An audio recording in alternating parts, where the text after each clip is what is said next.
Hey, I'm Jadamin. And I'm Latresa, and welcome to Hey Sista podcast. As the name suggests, we're sisters. Not like best friend sisters or like cute outfit sisters. But like came from the same womb sisters. And the same. Well, you get the picture. Not only are we sisters, but we are both entrepreneurs living and working in one of the most fast-paced, competitive, and expensive cities in America.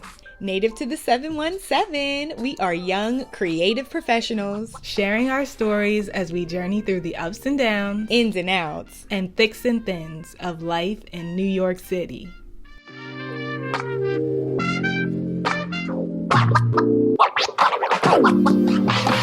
When and why did we move to New York City? And what do we do professionally? Should I go first since I've been here longest? Or I guess longest wins. Oh gosh. Okay, so I moved to New York in 2007, and I originally moved here to pursue an acting career. I went to Pace University for a year and a half. Actually, I majored in theater. Acting. I was pursuing a BFA in acting. And I knew, though, that I wanted to focus more on film and TV, so I didn't stay there long because their program only offered mostly theater classes, and I wanted to really get a hands-on experience in film and TV before actually going into the industry.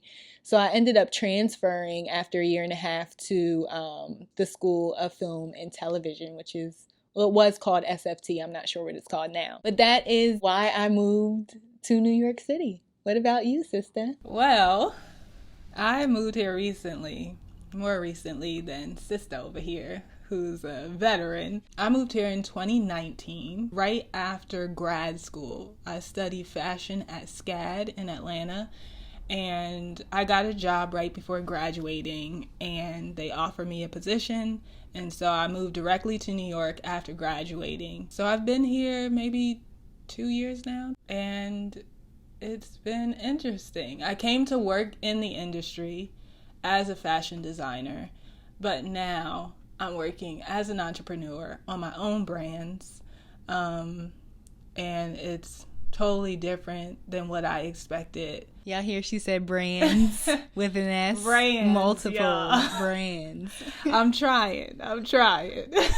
That's all we can say. It's been fun. A lot of challenges, a lot of different things happening, a lot of changes. And so that goes into like what the expectations were. Like, what were your expectations versus your realities? I started off pursuing an acting career, but actually right now I'm also an entrepreneur, and I have one brand. I am a videographer, an editor, and a producer, like a production coordinator. I've been doing that since 2017. So I have a couple of years into that, and my company is called Phenomenal Woman Media Group. Okay, plug. You better. So when I first moved to New York to become an actress, I was like, I'm not even going to get out of school good before I land my big role and move to Los Angeles. That was honestly... I'm like, audition who? I'm going to be a star. Like, that was what was in my mind. That was going to happen for me. It was a long journey. I didn't expect to bartend. Like, I never saw myself as a bartender, but once I graduated from acting school, I had to make money because New York is expensive. So I ended up bartending. I went to New York bartending school for 6 weeks, and I got my bartender certification. I went on Craigslist and started looking for bartender positions. It took me 13 interviews before I got a job. Wow. So I was not expecting that, but that ended up working out really well with my schedule because, it was easy to request off work or have somebody switch shifts and be able to be available to like go on auditions and things like that. So it was flexible, but I did not expect it to be so like soul sucking. At the same time, like the money was good, but I bartended for 6 years in total. So after like the first 2.5, I was done. Wow. Just physically? Physically, even, yeah, like I guess mostly just physically, because I was working 12-hour shifts, like my body was tired, and just the people I was working with, like they were cool, but like the management was horrible. And that just, the morale and stuff comes from the head. So when the head is jacked up, it just makes for a bad experience. In 2016, after I had been bartending for 6 years, at that point I had been a manager for 1 year, and I was just all types of drained, mentally, physically, emotionally. So I just left. I just took a leap of faith, quit my restaurant job, never looked back. But that was the hardest year of my life. So that kind of gets into like what my realities became. Not having money for transportation, like riding my bike all over the city. Like I rode my bike one time from the top of West Harlem all the way to Long Island City. So that was like an hour and a half or something like that, bike ride. Oh, no, maybe. ma'am. No, ma'am. And I did that there and back. It got really bad financially. Like I couldn't pay my rent, barely had food to eat. Like it got really bad. I remember at one point I went to the grocery store and to buy like some pasta or something like that. And after I had bought that pasta, I think I had like 11 cents left to my name. Wow. So it got like bad. And that was a reality I was never expecting to face. But I kept going, and I'm here now, and I overcame like all of those things to be where I'm at now. I never expected to be a videographer. Never thought I would be behind the camera, because I started out in front of the camera. But I still really feel fulfilled creatively, which is one thing that I really enjoy. I never thought I would do anything other than be an actress. But it's really hard trying to get to a level where you can actually pay your bills and sustain yourself as a full-time actor. Like, it's really hard. It's really hard. I was tired of being broke and tired. As the years were going on, I'm like, this is not how I want to live my life. Like broke and struggling and having multiple jobs, running around, never vacationing, never being able to go home back to Pennsylvania and spend time with my family for fear of, missing an audition. Or it was just like, what am I doing? What am I doing? Yeah. And on that note, like on the outside looking in, like seeing you go through that time of, we would all get home and we would be hanging out, and you would be like, my agent just called me, or there's an audition at this time and I'm going to go back early. And I was like, wow, she is really going for it. Like this is, I was really happy for you. I was really excited for you, because we never knew what the outcome would be. And so we were just waiting in anticipation to like hear like what happened, what was going on. And when it did work out, we were like really excited, but also seeing you when it didn't work out, you just had this like, dang, I could have stayed home longer. Yeah. That was always your response to it if it didn't work out. Like, dang, I could have spent more time with my family. Yes.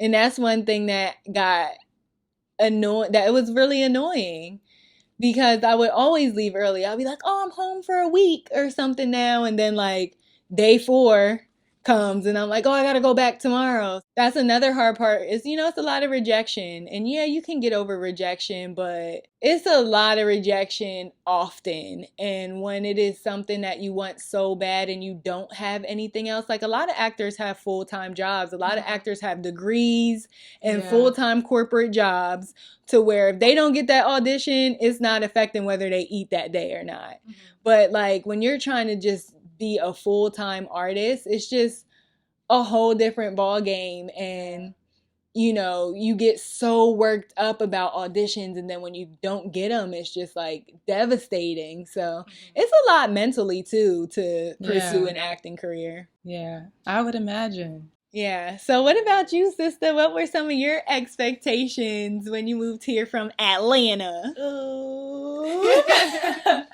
I feel like my expectations started when I was really young. Coming to visit you when you were in school, I was like, yes, New York is the place for me. Point blank, period. No question. Like, I'm gonna live here when I get older and I'm gonna love it. The city couldn't do no harm in my mind as a child. And then after getting the job and moving to New York, I was like, you know, I'm just going to have an open mind and it's just going to be the best experience that I've ever had. I'm going to take it day by day. I'm going to explore. Um, I'm just going to see what the city has to offer and go for it. And it was great. I mean, there were a lot of things that I think made the experience much better than I had ever imagined. Like, we got the chance to live together when I first got here. And that was so fun. We used to bake cookies. Oh my gosh. So should we sing the song for them? Yes, ready? 1, 2, 3, go. We selling cookies. Come and get your cookies. Girl Scout cookies. Bake a girl cookies. Like, y'all. They're probably like, what just happened? We just had a sister moment. Excuse us. Hey, sister. Hey, sister. So, just to let y'all know what just happened, we would bake cookies. Like, we found that as a bonding experience when we lived together, just to cook together. Vegan cookies. Let them know. So we would bake vegan cookies and we just came up with this jingle just because we were having a great time and like just learning more about each other and enjoying finally being able to live together and experience the city together.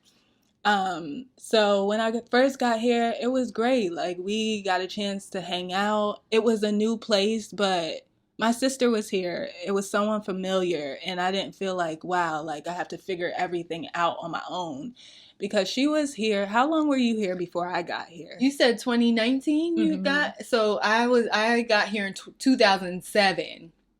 So in 12 years. Yeah. So she was like my go-to person for everything. Like, how do you ride the subway? Like, how do I get to this place? Like, where's a good place to eat? Like, all the things she knew. So it was an easier transition because she was like my tour guide. She already had experienced the city for herself. Oh, sister. So it was fun. And then I moved on my own, and that came with a whole other set of expectations. We lived in Harlem, and then I moved to Brooklyn. So that was like, what does that look like for me to get to work? My expectations for work were totally different though. When I was in school, the agenda was to be creative, to create original pieces, to be your own person. If it wasn't something new and fresh, then they were like, why did you make that? I've seen this in the store already, so what are we doing here? But when I got to the industry, they were like, there are people around the world and multiple people need to be able to wear this item. We don't care about your creativity. Yes, great. Good job for you. Pat on the back. But it was about making money. Will this sell? What I learned was a designer in school was different from what a designer was in mass market. So it completely changed. My expectations were totally different. The reality hit hard because it was like long hours. We have deadlines to hit. We have market week, CEOs and the C-suite, I guess they call it, the C-suite, the CEO, the CFO, all the C's. They had expectations and we had to reach them, and they had deadlines and we had to reach them. And so it was like, if you need to stay up late, if you need to stay up till 10 to finish this for tomorrow's meeting, then make it happen. And it's like, am I getting overtime though? And they was like, boo, you on salary. So that's so whack. Yeah. So now, after COVID happened, everything changed. Like, all those things that you thought you had security in, my job that I thought I had security in, that good old health care that I thought I had security in, that check that I was getting paid. All of that seemed so secure. And when COVID hit and I lost my job in September of 2020, then God was like, okay, sis, so next steps are entrepreneurship. And you know what I think is so crazy about her story is when she first moved here, she was like, yeah, I'm only going to be working in this corporate spot for a year, and then I'm going to have my own business. So I thought that was so crazy because she said that, and literally that's what ended up happening. Literally. Nobody knew COVID was going to happen. Mm-mm. But that is actually the thing that got her up out of that corporate job. Within the year she said she was going to start her own company. So I was like, wow. Yeah. God knows. Mm-hmm. And it's funny too, because like, you know, from my perspective, watching her from the outside, it was like she was so confident when she said that. And then when it actually happened and she got fired, she was like...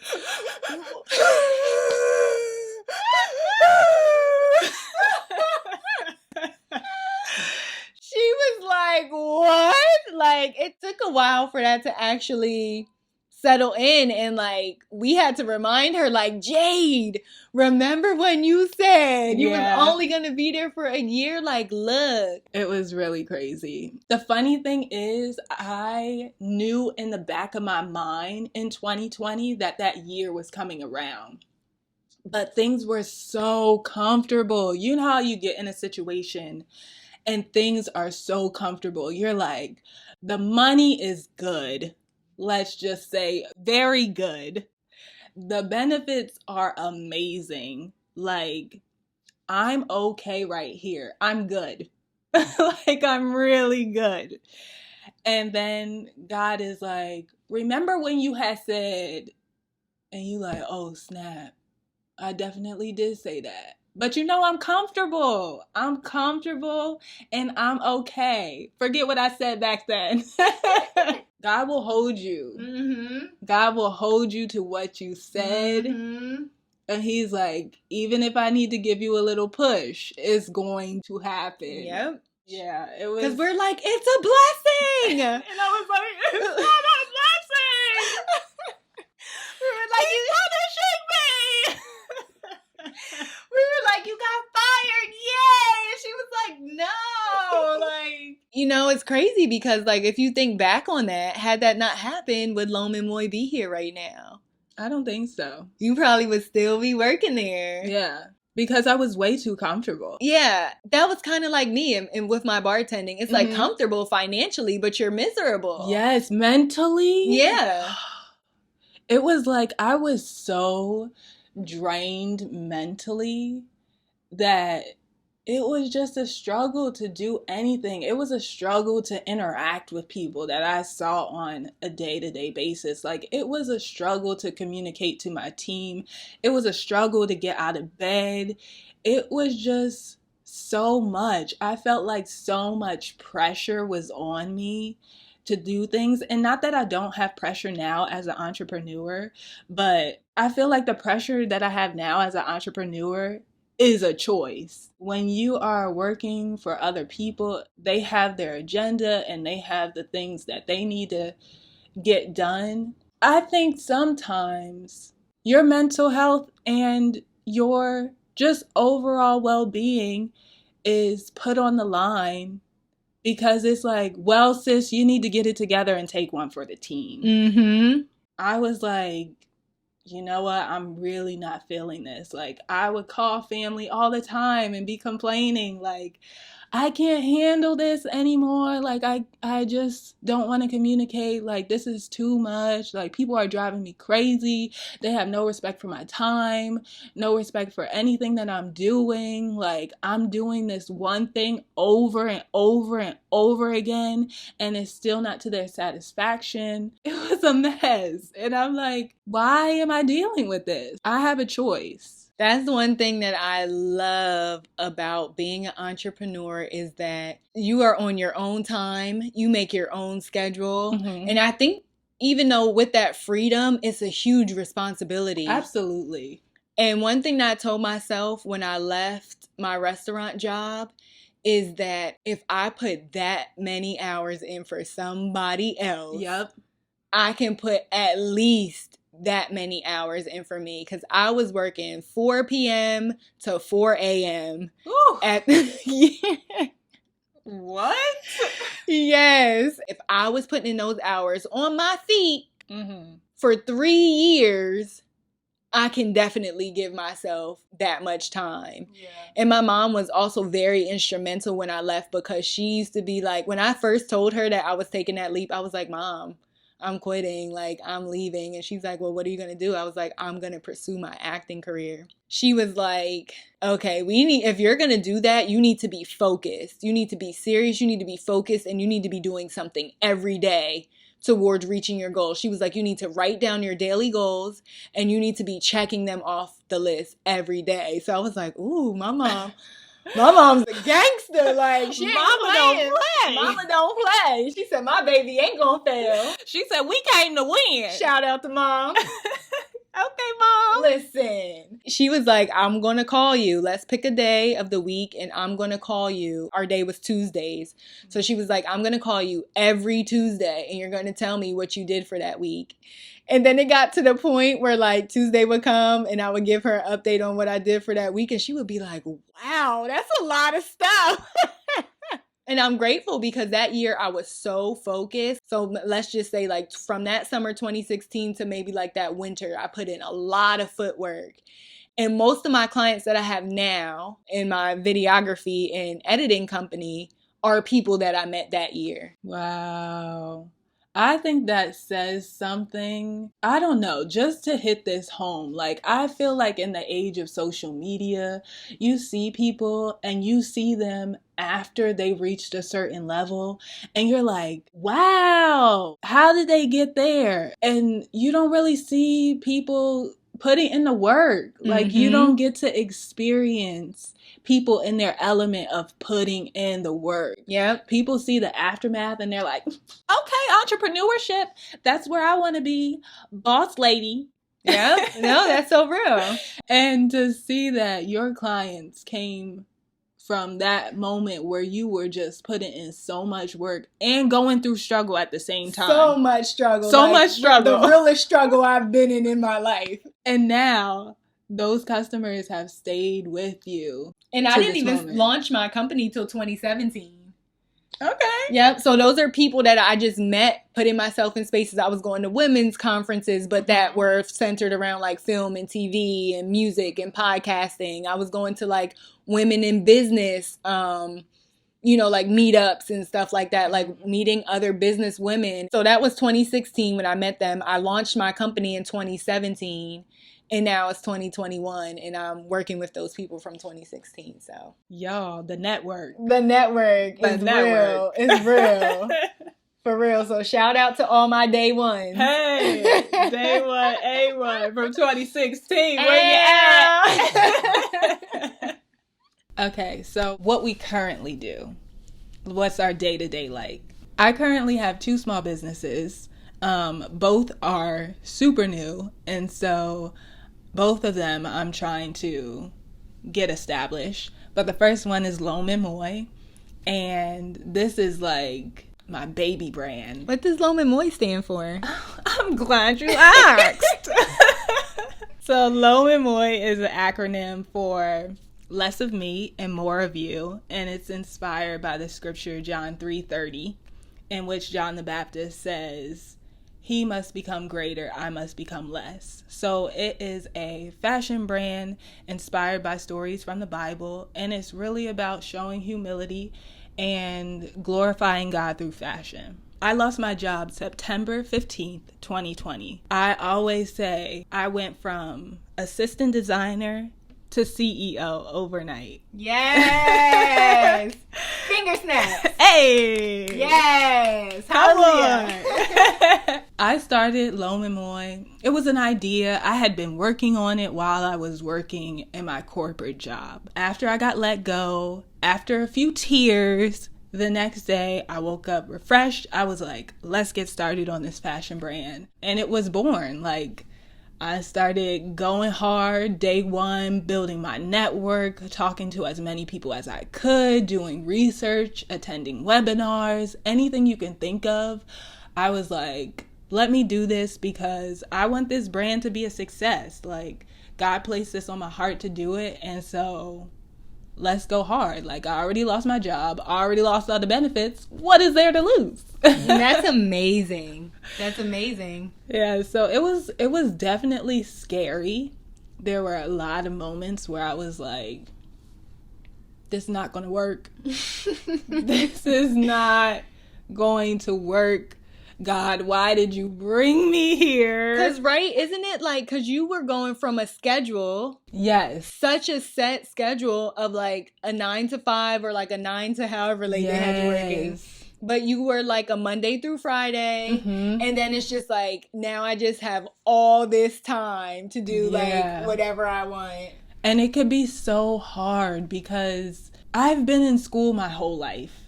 Literally, I have been in school my whole life. When I graduated from one thing, I went to another thing. Whether that was undergrad, directly to grad, directly to my corporate job. I have always been on a schedule. There has always been someone in my life telling me what to do and when to do it. Mm-hmm. That's a great observation, though, in retrospect, to be able to see that like that. Yeah. Mm-hmm. And so it was a constant like, be here at this time. This is due at this time. And so being an entrepreneur overnight, I was like, oh, I have all this free time. It is lovely. Oh, let's go get coffee. Like, she don't even drink coffee. I don't drink coffee, y'all, but first thing that came to mind. Like, right. I didn't know how to have a schedule. So having so much structure to having no structure at all, it was a shock, a total shock. And I had to just figure it out along the way. And luckily, I had my sister. Hey, sister. Hey, sister. She was already an entrepreneur for years. So I was talking to her like, I don't know what I'm doing. My sleep schedule is horrible. I'm not working out. There are so many things I don't know. Why do I have to attend so many webinars? Business is hard and I don't want to do it. And I told her, I was like, honestly, that is a part of the process. Yeah. It's part of that transition. It's scary sometimes. You got to be confused sometimes. You just be tired sometimes. You can even get a little depressed sometimes. Because a little? Like, I mean, because, you know, the reality is going from that kind of schedule you had, but you had a steady pay. Yeah. When you don't have that anymore and you're like, I have to figure out how I'm about to make money right now, it gets real. Like that's a lot of pressure at first when you're so used to being on a set schedule and getting a check every week. And now you're like, oh crap, after whatever savings I had. And when I left, I didn't have any savings. But depending on the situation you're in, it's like, okay, after whatever savings I have, I don't have any more money coming. But I got rent. Yep. I got to eat. Yep. I got to get around. Mm-hmm. I got to do laundry. Like processing all of that and then still trying to be creative and figure out how to even run a business. Where are my clients coming from? What is my product? Like, wow.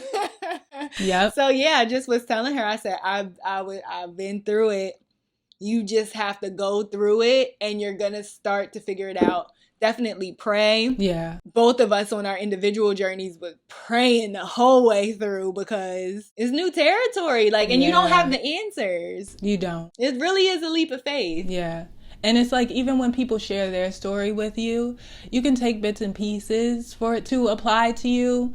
But at the end of the day, your story is going to be totally different. Yep. Your experience is going to be totally different. What works for them will not always work for you. Yep. And so you just have to be comfortable with being uncomfortable. Yep.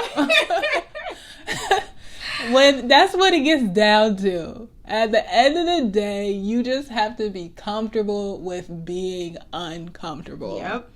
And so that's where I was at the time. Just going through it, and as I went along the journey, figuring out what works for me. Figuring out, oh, I did it this way this time, and I was not feeling that at all. I changed it up. I tried something different, and that really worked for me. Lome Moy is still kicking. It's growing. Mm-hmm.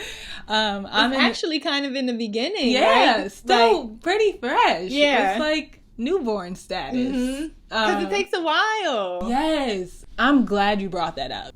When I first went into this, I was like, give me 2 months tops and I'm going to be there. Mm-hmm. Like, no questions asked. Product on the website. Sell. Mm-hmm.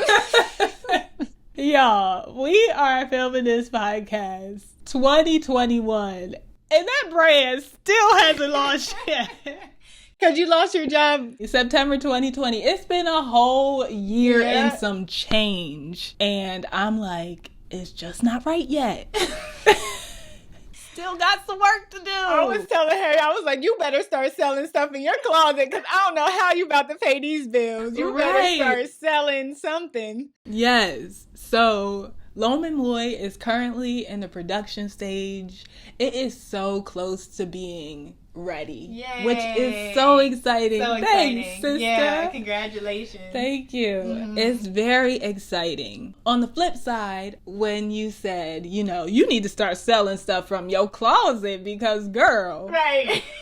bills. Can you pay my bills? So that's when my second business, that's the idea that it got birthed out of just needing another source of income and finding a passion project that doesn't stress me out. Yes. Something that I'm good at, something that I love doing, Mm-hmm. but that doesn't drain me in all areas of my life. Mm-hmm. So that's where I came up with Thrift Babe, which is just about me enjoying something that I love. Thrifting, secondhand clothing, finding really cool pieces that I like, transforming them, and then putting them out on the market for people to enjoy them who also appreciate secondhand clothing and pre-loved items. Yes. I love how you explain that. And it's Yeah. like with Lome Moy, you're actually making these from scratch. Yes. Like, that's Yeah. awesome. So that's kind of like the huge distinction. You are cutting the fabric, you're Yes. picking the fabric, you are measuring out the Yes. everything. I'm doing the patterns. I'm sewing each individual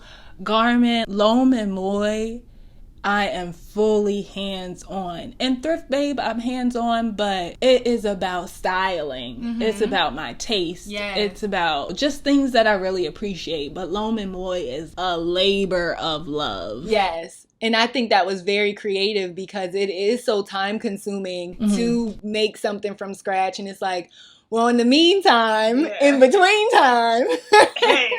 Meantime, in between time. Right. Yeah. Thrift Babe. Yeah.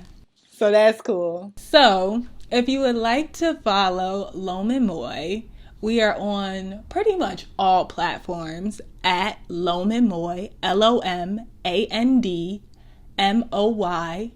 on all social medias. So you can find us everywhere. Our website is www.lomemoy.com. And then for Thrift Babe, we're currently on Instagram. We're taking it easy. We're taking it slow, very casual. So join us at shop_Thrift Babe. So what about you, Sista? What are you currently working on? I'm so proud of my sister, by the way. Hey, sister, I'm proud of you, sister.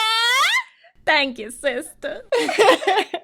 My production company is called Phenomenal Woman Media Group. What my day-to-day looks like is I'm so grateful. Let me just say that up front. I am so grateful because I went from working on my feet to working in my chair. Chair life. The only thing now, though, is I stare at the computer screen so much. I mean, my eyes are fine, but sometimes I don't go outside for like 2 or 3 days in a row, especially when I'm on deadlines. So that is something that I always have to remind myself to do, is to go outside and get some sun. That's a fact. And before that, it was, did you eat today? Yes. Oh my goodness, I relate. Because once you get in the zone, you just want to either get it done or you're enjoying it or whatever the case may be. And hours just go by and you probably only just get up to use the bathroom and then go right back to your computer or whatever. So that was a thing for me for a while, but then that's not good. It affects your mood. So I've gotten much better at making sure that I'm always taking a break to eat, always just taking a mental break throughout the day. I think is very important. Read or like take a walk, or I like to go for bike rides sometimes, just to have a moment to not think about what you're working on or just think about anything, just to let your mind just be clear for a moment. Yeah, and that's really big. Setting boundaries. Yes. That will change your life as an entrepreneur. And I think I like how you said that, because most times when we talk about boundaries, we're talking about for other people. Yes. How other people interact with us. Like, keep your distance. Right. Not boundaries like for yourself. Yeah, like, girl, go sleep. Right. Like, you don't be up to 4 a.m. every day. Like, you can pull some of those sometimes, but your rest is important for your mental health. What my day-to-day kind of looks like right now is I'm mostly in front of my computer. Except for when I have a shoot, but that's really fun. My clients live in all different boroughs, so sometimes I'm in Brooklyn, sometimes I'm in the Bronx, sometimes I'm in Harlem. Like, I get to kind of explore. Last week I was in Tarrytown, New York. Oh, wow. Never been there. Hackensack or something. I know I'm probably saying that so wrong. I don't know. But I know that the Metro North stop was Tarrytown. So that was really fun. I work on all different kind of projects. Like, sometimes I'm filming talk shows. Sometimes I'm filming short films. Sometimes it's just like a teaser or a trailer for like a series, or I also film docuseries, commercials. She does it all, ladies and gentlemen. She does it all. So I'm definitely fulfilled creatively these days. But my days also consist of a lot of self-care. But that took time for me to get to a place where I didn't feel like if I'm not working every single second of the day, I'm not going to be successful, or I'm going to fall behind, and that came just a lot with like trusting God, that like when I'm putting him first and I'm prioritizing him, he's going to make sure that I have enough hours in the day to get done what I need to get done. So I really had to wrap my mind around that and trust. And then when I started doing that, my schedule started to change a little bit. Instead of like waking up first thing, checking emails or checking my Instagram or whatever the case, I wake up, I'm on a workout schedule now. Okay. Which also took me time to get to, but that helps so much to start my day off with a workout. I have some amazing ladies that I work out with virtually, so we do like a Zoom workout. I'm up every day at 6:30 a.m. There's maybe like 1 or 2 days a week that we don't work out, so those days I allow myself to sleep in like an extra hour or two, but I'm normally up at 6:30 working out. You know, I shower, of course. I gotta keep good hygiene. Fresh. You know, because when you work from home, you can get a little lazy, but we're not getting lazy with the hygiene. I'm about to talk about it. Okay. Don't get too comfortable. I've been there. Don't do it. Right. So after I shower, I read scripture. I read scripture because I'm like, that's how I want to start my day. Well, of course I pray too, but then I read scripture because I just want to start my day in that frame of mind, get my daily bread in, you know? Yes. And then I go on about my day. And when I do that, it's just makes for like an awesome start to the day. Yeah.